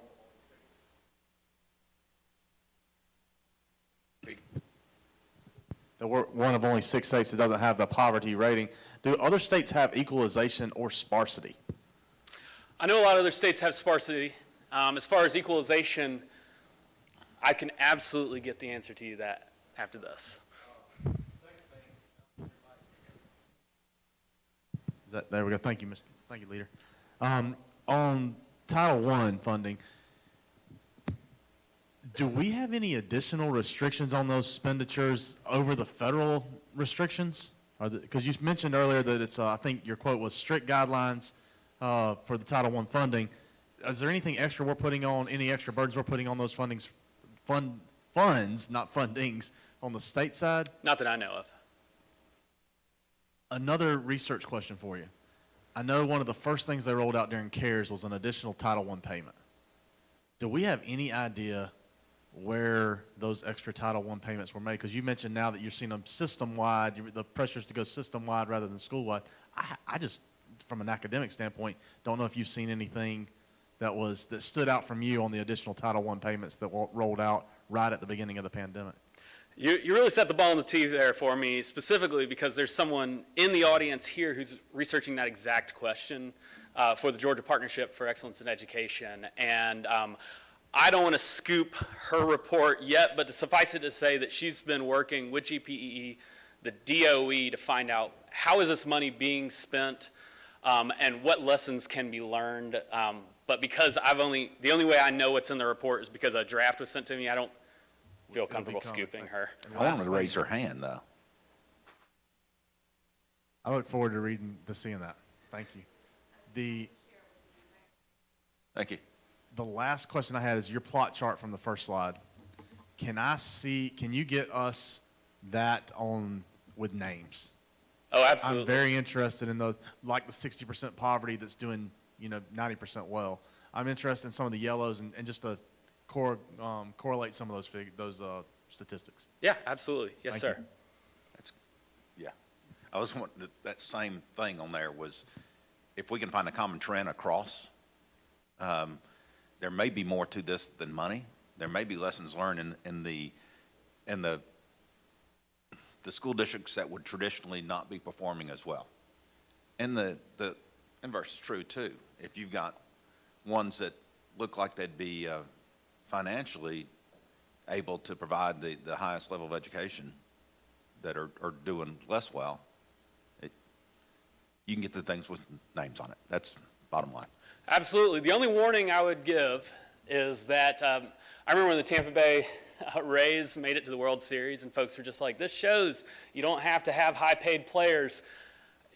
They made it once, didn't make it to the playoffs for several years after that. One incredible year does not necessarily a trend make, so I'll make sure that we have a trend of several years of CCRPI data and see Just if we send us can what you find got. Just send us what you got. I know Yes, sir. there's not one silver bullet that handles everything, but I also do know that you can do trend analysis, and I can almost guarantee that if you got multiple systems that are bucking the trend of what would be the common thought, that would be a quick enough look for us to go, how long have they been doing this? Absolutely. And what are they doing that's well that we can emulate across a whole, regardless of the economic situation of the school systems, but a positive thing. That's education is important to us. You want to follow the checkbook, and I'm not talking about just K-12. I'm talking about all education is, 57% of the budget? So it's a little bit important to us. Yes, sir. But we can always learn to do better. So thank you. Appreciate you helping us do that. Absolutely. All right. You know what we didn't do? We did not pass out around a sign-in. Dr. Owens, Senator Tippins has another question. Yes, sir. I have to admit, I was kind of surprised that the chairman didn't give me the microphone that had the dead battery in it. I thought I did. You moved seats on me. I have one question. I know you're talking about comparison of districts. I know in the state, we have some districts that have reasonably high wealth per student, and some of them even have reasonably high number of students in poverty. have y'all done a study to see basically the academic return on investment in these districts that have high wealth per student, and how well they're moving the needle academically compared to other districts? And I applaud the chairman for what he said, because I think, you know, I really believe the key to this is seeing which districts have the best practices and what are they doing to move the needle, rather than just a question of how much money does the district earn. Because I don't have any current information, but I know some of the districts that we have in the state had extremely high wealth per student, but they also had an awful lot of students in poverty, and I don't think that number changed a whole lot. So I think we ought to be focused on return on investment and how well these students are doing, and I mean how well the districts are doing with the funds that they're being given. Because I personally don't. I mean, money is critical, but it's not the silver bullet if you don't have people that are planning and managing the program and carrying it through and doing student observation and actually early intervention in so many cases. Money's not going to solve that. I mean, part of our problem, we have a management issue in some districts. Your point is well taken. I'll leave you with this fact that I learned right when I started grad school, which is if you take a child whose parents were born in the top, whose parents are in the top 10% of income, they are more likely to be employed if they're a high school dropout than a child whose parents are in the lowest 10% of income, but they have a master's degree. In the United States, we tie the ability to get a job and the fact that a child's outcomes are just very tightly tied to the amount of money their parents make. But there's ways to equalize that with strategic funding, to your point, to support them in the school system. We have, every time you talk, you get one more question. No, you're doing good. We appreciate you. Thank you, Mr. Chairman. Just one more statement, just an observation kind of along these same lines, going back to what Senator Tippin said. One of the counties, not my county, but one of the counties within 50, 60 miles of my county, it's got the highest cost per student of any county in the area. It's a little over $15,000 per year. Our county is about $9,800 a year. And they've got a D-rated school system. Highest cost, D-rated system. What's the problem? I mean, I'm going to ask you that. There's a problem there. Yeah, that goes back to what these guys are saying. Money's not the answer. It is an answer. It's an answer. It's just Yeah, not. that's right. It's not the final answer. Yeah. Thank y'all so much. Mr. Chairman, I have just one more statement. First of all, just thank you for being here and your input, and I appreciate it. Thank you for having me. But my only question was, so you went to school with a senator from the 19th and our appropriations chairman? Senator Tillery's success at this point is he's being successful at me. Like, we were both the presidents of our dorms, and Senator Tillery looked at me and he said, "Hi, my name is Blake Tillery, and one day I'm going to be president of the United States." Since then, he's actually on that path. But my And I'm begging for meetings with y'all. My point was, we call you doctor. Please keep me out of this. Now I have questions. There are no further questions. Thank you. Appreciate you being here. So we didn't pass around a sign-in sheet because I know that there's some, like the young lady in pink, and I just went blank on your name. You told me earlier today. You wanted to speak. It is time for you to do that now. Okay, you're after, I'll get you. But she's going to go first because she was here since the beginning. Actually, before the beginning.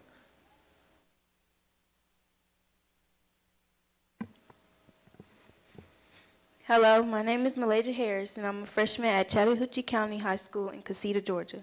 I've lived in Casita my entire life and have attended Chattahoochee County Schools since I was in the Head Start program. I'm here today because I know there are many decisions about to be made, and people who have not experienced my life or understand my life are sometimes the ones sharing input with all of you on what needs to be done for schools, especially schools like mine with students like me.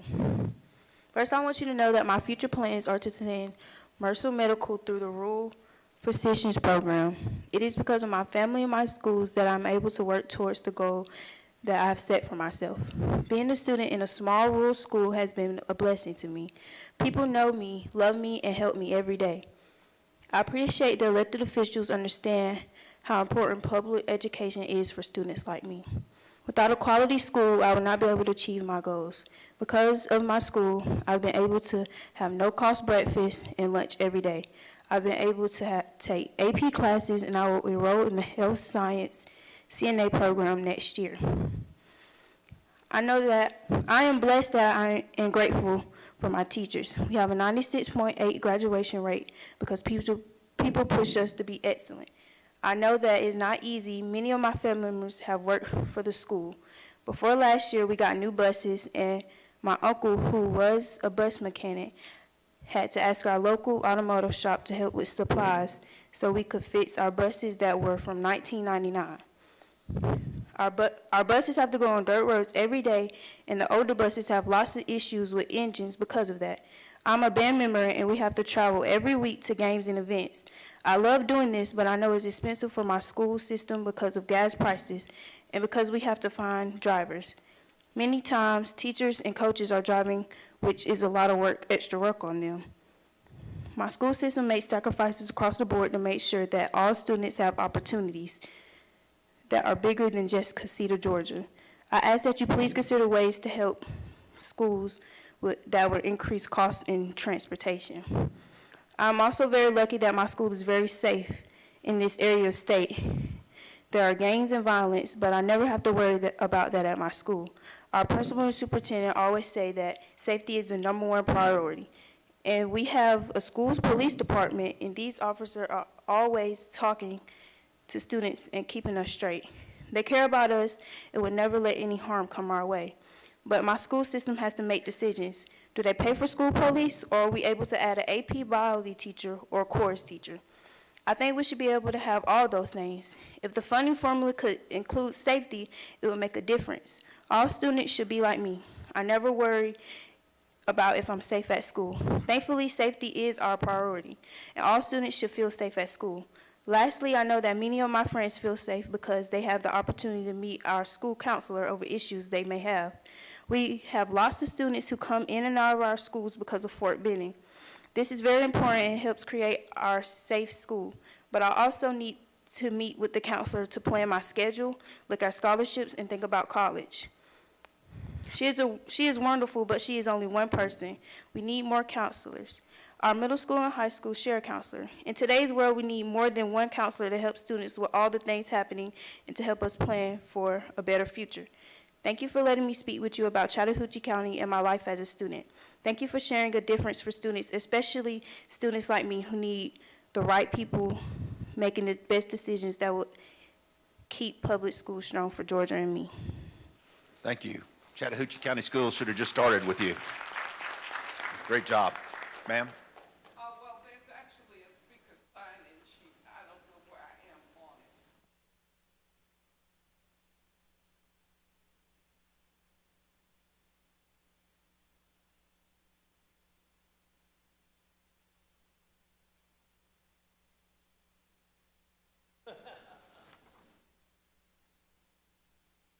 it. Okay. On my list, I've only got 3 of y'all. Does that sound about right? She just spoke. And then I have Ms. Teresa Elamine. Well, that is me. And then Jasmine Outlaw, you'll be next, okay? Thank you.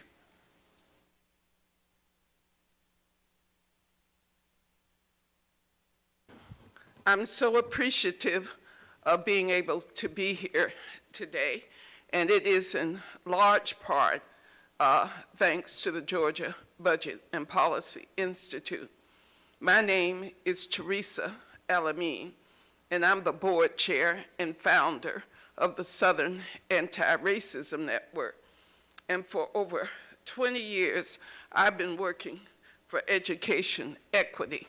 I see the word equalization used a lot, and I keep thinking, you really mean equity. I grew up at a time in Atlanta, And hi to my friend Nan Orrock. My state senator is Ed Harbison, and I know he's a real champion for education, so I was expecting to see him up there with you.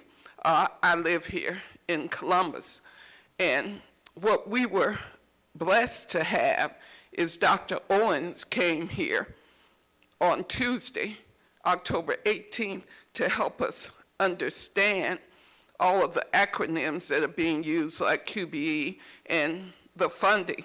And what we learned on Tuesday at a community meeting, and there are quite a few people from that community meeting here. Jasmine was also there on Tuesday. And what we learned from Dr. Owens is that only 7% of K-12 education funding comes from the federal government, 50% from the state, and 43% from property taxes, I imagine, in the districts. Well, here in Muskogee County, we have a property tax freeze. Most of the money comes through an e-SPLOS, and as long as I've lived here, almost 12 years, there's been some kind of e-SPLOS, a sales tax, the most regressive tax that you can put on a community. That's what Muskogee County lives on, sales taxes with a property tax freeze. So what I see is we need more money. So where does the more money come from? In Muskogee County, a school district that's over 30,000, somewhere between 30 and 32,000 students. There are consistently 4 to 5 schools that are on the school state takeover list. They're Title I schools south of the Macon-Dixon line. That's what we call that line that divides Columbus north to south. And on the south side were the Title I schools, which are overwhelmingly students of African descent, overwhelming. Those schools are on the takeover list consistently. Elementary schools named after Dr. Martin Luther King Jr., after Thomas Brewer, after Dorothy Height, civil rights icons. It just pains me every time I think about that. And what I hope that we can do is continue to work for education equity for people who have been historically denied their constitutional right to an adequate education in the state of Georgia. There is a history to this. So what I'm hoping that we can do is advance a strategy in the community. See, what I've learned in these 20 years is that the participation of parents is a game changer. And so the issues of illiteracy and poverty, if we can get families that are living in high poverty, low opportunity neighborhoods for their parents to be able to work with their children and have the resources from the school system that they need, something called multi-tiered systems of supports. Dr. David Lewis, our superintendent here, introduced that into the system here. And I know that students need counselors, the special education needs. That's more money. I don't know where it's coming from. It's certainly not coming from a property tax freeze. So whatever the formula is at the state level, it seems like it's mostly on you to make sure that there's education equity. Students who need more should get more, because historically they've been denied their constitutional right to an adequate education. That's a fact. I was born in 1948, so I've lived through that, and I consider myself really blessed. I'm from Atlanta, went to Atlanta public schools, and so I did well.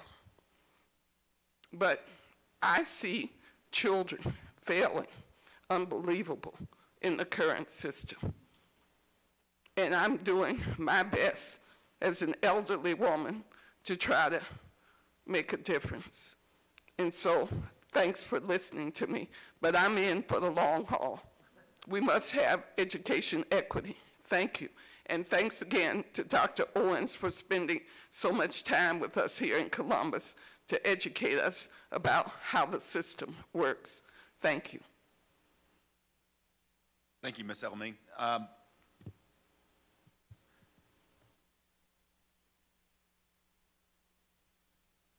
program that you might want to look at that could address part of what you were discussing up there as a challenge is called Read Boston.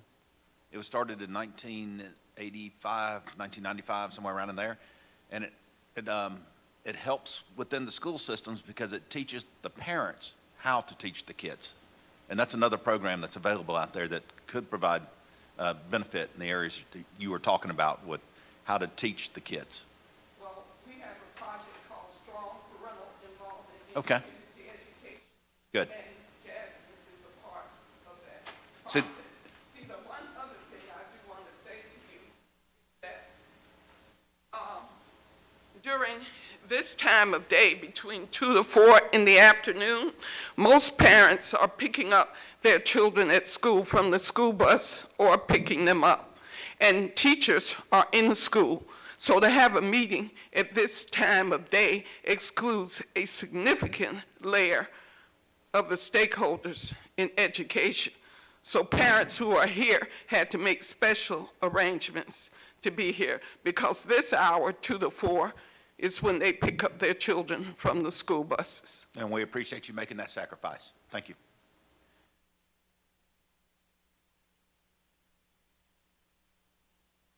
Ms. Outlaw?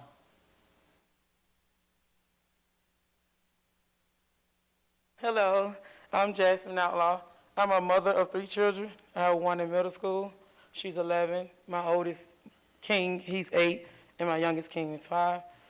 My issues is with transportation. Since my 11-year-old been in school, the Muskogee County District has been having the same issue, the shortage in the bus drivers. And my biggest concern is the safety of my children, because I do not have a vehicle. Since my children been in school, only one of them was used to riding the bus. My 8-year-old is terrified of the bus because it's less drivers and more kids are being transported. So that they're not, in my concern, they're not traveling safe with a lot of kids, 2 to 3 to a seat. Fortunate that my kids get dropped off first, but it's still my concern of them being safe going to and from school, knowing I don't have transportation to get them back and forth to school.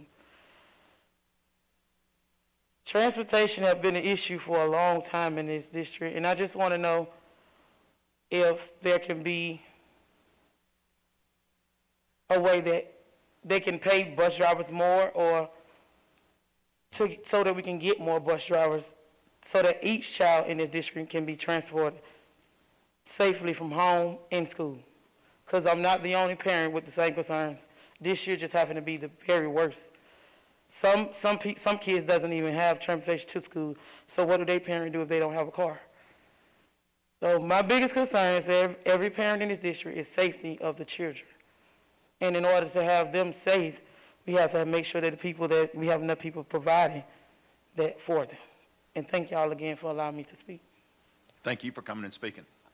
That's the only people I have on the list.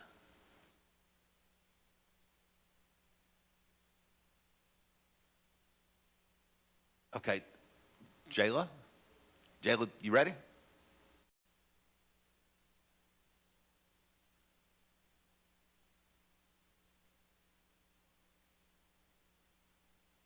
Because, Jayla, I'm going to have to add you to the list, so if you would, tell me your full name when you get up there and who you're with. Jayla Carmichael. Jayla? Yes, sir. C-A-R-C, M-I-C-H-A-L? Hael. Like Michael, okay. And who are you with? The Georgia Youth Coalition. Georgia Youth Coalition. Okay, thank you. Go ahead. Okay. Good afternoon. My name is Jayla Carmichael, and I'm a 15-year-old sophomore at Doherty Comprehensive High School. My educational journey started in Doherty County School District, Albany, Georgia to be exact. a predominantly black area surrounded by food deserts and cycles of poverty. When I was first introduced to Georgia's current education formula, I was upset.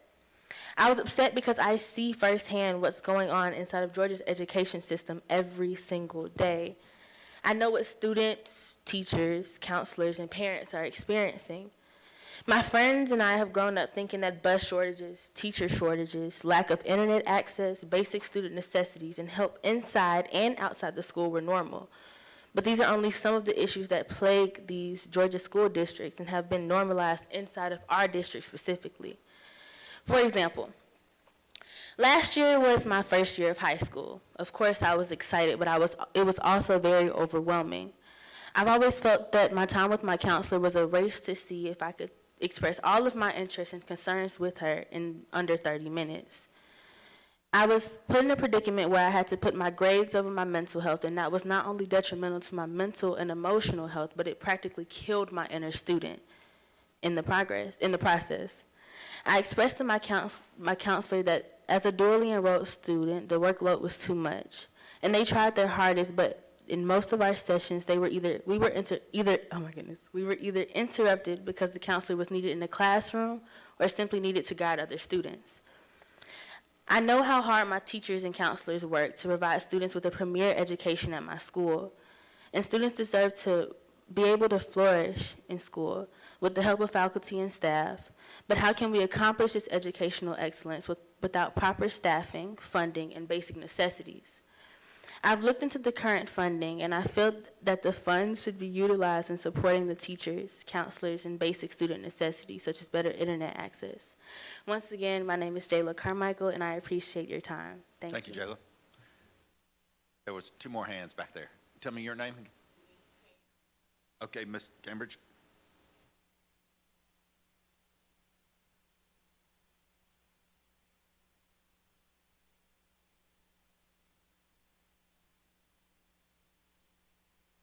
Denise, who are you representing today? So I'm a parent in Muskogee County School District. Okay. So again, my name is Denise Cambridge, and I'm a parent in Muskogee County School District to an 11th grader that attends Columbus High School and to an 8th grader that attends Double Churches Middle School. Neither of those schools are in our attendance zone, and I know that some of my counterparts or other parents would pat me on the back and give me a round of applause because I have a student that attends Columbus High School, the #1 high school in Columbus, Georgia, and ranked amongst the nation. However, I'm a single mother living in public housing, and I have to choose to transport my students back and forth to school because of the resources or lack of that are in our neighboring schools. I should not have to make that sacrifice. That should not be a burden that is put on my back to have to transport my students from one side of town to the opposite side of town to provide them with a better opportunity. Our school district should be funded so that those resources are made available to all of our students within our school district. I shouldn't have to choose between the school in my backyard and the school across town.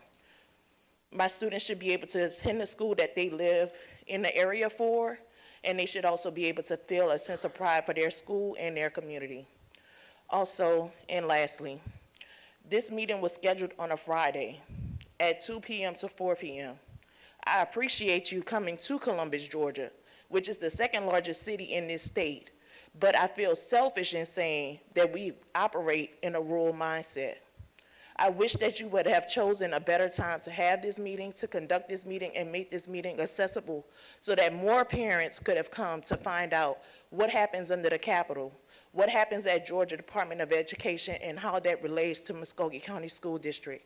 A mother texted me right before this meeting to say she wished she could have been here, but her child was sick, and so she had to choose to take care of her child versus coming to get the information here. I will relay that back to her, but I wish that you would also have opportunities for her to take a part of this conversation as well. Thank you. Thank you. And there was one more hand over here. Okay.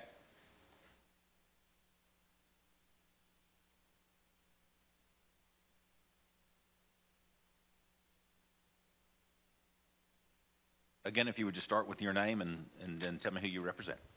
Yes, sir. My name is Quintus Jackson. I'm a parent of two lovely boys. They go to public schools, Brewer Elementary. I am a single mother as well. I am also a substitute teacher for 20 years plus, so I know the ins and outs. Okay, so we have, I've been subbing for elementary, middle school, and high school, and what I have seen is a lot of kids in one classroom. I'm talking about 30 kids per classroom, so the teachers is not able to reach the kids on a personal level. You know, I know they have a job to do, but, you know, we have to downsize so these kids get the proper education that they need. Also, we need more funding for the kids. We need more funding for as buses. Some of the kids have to wait 2 hours for a bus, and then the bus come, and they have to wait in the cold sometimes. And then also, the schools need more counselors because when I was going to school, I wasn't able to, I graduated from Jordan High School, and I'm a Red Jacket, and when I graduated from school, I wasn't able to reach the counselor as well because they had such a big caseload. I actually had to go to college on my own. I didn't have that much assistance. I did graduate with a master's degree in business, so I know how that goes too as well. But they definitely need more funding for counselors because these kids are our futures. And, you know, once they get to the 12th grade, if they don't have a plan, they're going to go to the streets. You know, they're going to do what they're doing now, shooting and, you know, killing and stuff because they don't have the proper plan. And it does take a village to raise these kids. It does take a village. You know, it takes the teachers. Sometimes it takes, you know, people that don't know each other or whatever. You know, it takes all of us to raise these kids. It's everybody's responsibility because it's our future, you know. And I think that is it. Thank you so much for your time. God bless you. Thank you, Ms. Jackson. Was that it? One more in the back. Two more. Okay, that's it. I'm going to do this one time. Anybody wants to speak, raise your hand. Okay, so I got one right there and one right here.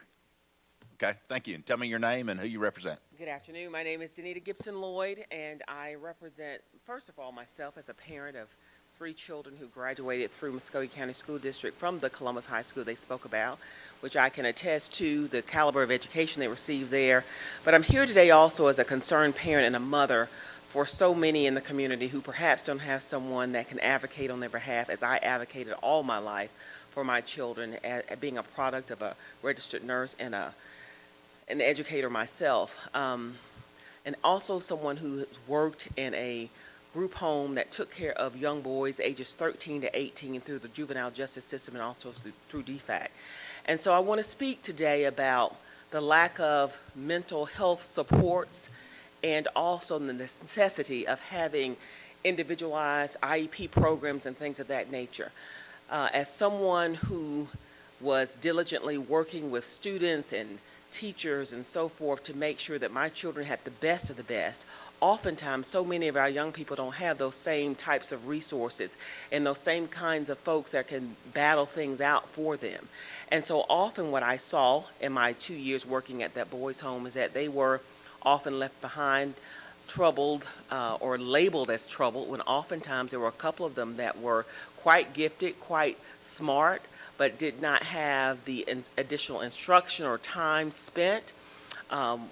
Many of them they were kind of zoned to go to a particular school. So if you lived in a group home, they kind of had or it appeared that there were some schools that were targeted for all the group home kids to go to.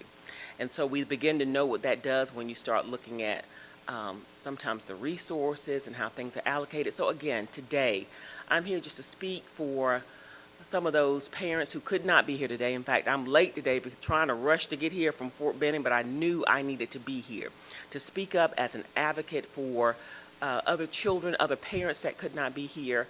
I also work with an organization called SPICE, which stands for Strong Parental Involvement in Community Education. And we're all about helping to destroy the school-to-prison pipeline that we know exists today, that so many feeling helpless and hopeless, and they give up, they've not gotten the education they need, they're turning to the streets, and so there's just a plethora of ills that so many of these children who don't often have the benefit of the additional resources, they're dealing with poverty day in and day out. There is food insecurity, trying to figure out where's the next meal coming from, and if they cannot get that hot breakfast from school or perhaps even that hot lunch, and they may not get anything when they go home. So there's just such a chasm that exists. And so today, thank you all for being here to hear us. I hope there's an opportunity for us to speak at another time that might be more conducive for some of these working parents. I know of other parents that want to be here, and educators that stated they want to be here as well, but couldn't because they still had to be there with the kids until they got out of school. But thank you for hearing us today. I look forward for full funding, fair funding, and making sure that our kids, nobody's left behind. Thank you for your ear this afternoon. Thank you. Ma'am?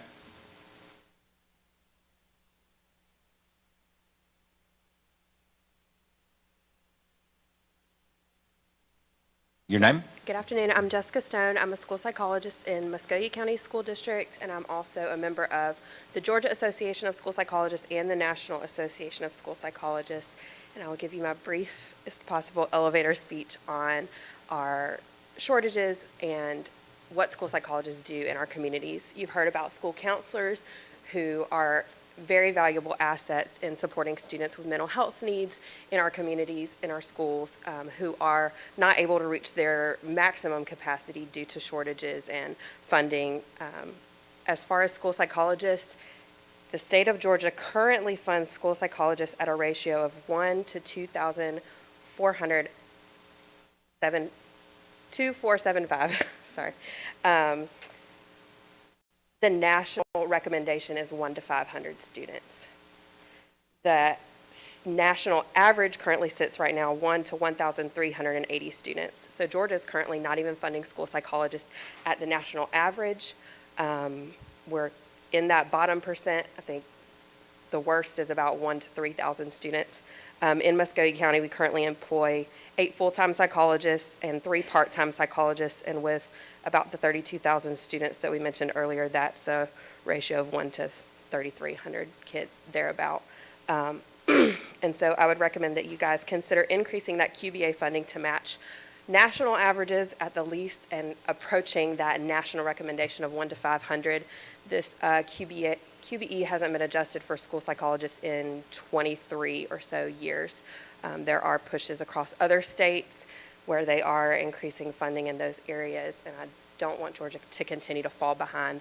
School psychologists are highly qualified to also provide supports and education and services in areas that address safety, that address those mental health needs, that address basic literacy and early intervention. And right now we're currently testing students to see if they qualify for special education, because we're the only ones qualified to do that as well. But we have a breadth and depth of knowledge that is untapped in the state of Georgia right now. What level of degree in psychology do you have to have? It's a master's minimum, but most of ours have specialists or PhDs.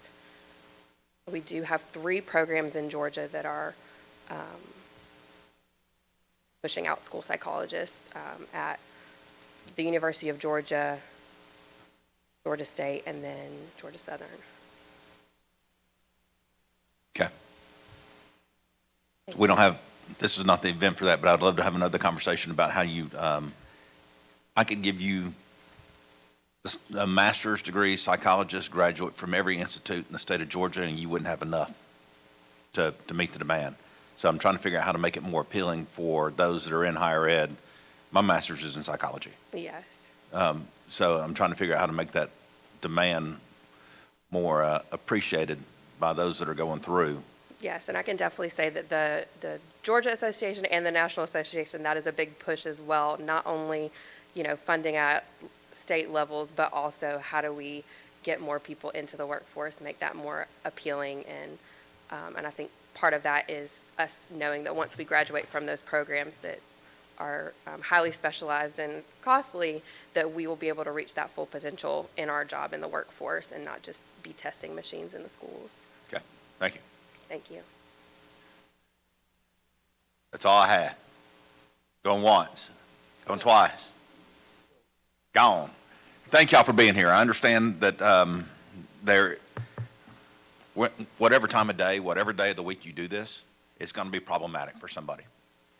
We did this at much later in the evening in Savannah, 3 weeks ago, 4 weeks ago? Crowd number was about the same as this one. It was about the same size.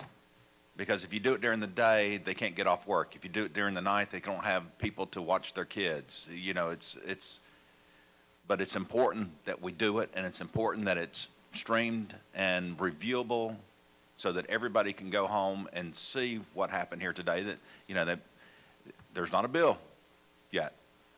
This is us getting smart, because you can't fix a problem if you don't understand the problem. So I do appreciate everybody's concerns about when, where, and how these hearings are done. But this is what we got, and I appreciate y'all taking the time, making the effort, and actually being here to voice your opinions and your concerns. With that, this meeting's adjourned. I'm sorry, it's unadjourned. Yes, ma'am. Yes, ma'am. Yes, ma'am.